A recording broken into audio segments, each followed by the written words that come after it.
Shaxsan o'zim bir paytlar bu avtomobilni 113 ming AQSh dollar atrofida narx berar edim. Lekin bugungi kunda xuddi Cadillac narxini zo'r bergandaki, bu avtomobilni ham siz uchun CIP O'zbekiston 99 ming dollar qilib beramiz.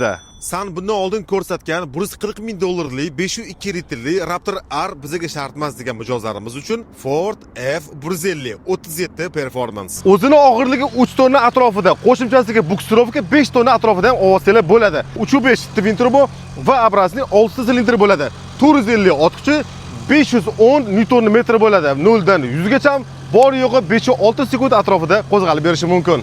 37 paketda usulini bamper, rigid tumankalarida, 37 paket bo'lganligi uchun 37 ballon va bitlokli diskada. Fox amortizatorlari, 360 kamera, встроенный порог bu off-road uchun moslangan bo'ladi. Eng qizig'i, o'zini aqliy salohiyatiga ega bo'lgan amortizatorlari Fox o'rnatilgan bo'ladi. Bu avtomobil yerdan qo'zg'alganda, ya'ni ko'tarilgan paytda pastga tushgunicha bu avtomobil o'zini o'zi jo'stkisini yoki yumshoqligini to'g'rilab oladi. 1 tonnadan oshiqroq og'irlikka ko'tarishi mumkin. Agar sizga ham bu avtomobil qiziq bo'ladigan bo'lsa, sahifamizga obuna bo'ling va zo'r narxlar kuzatishda davom eting.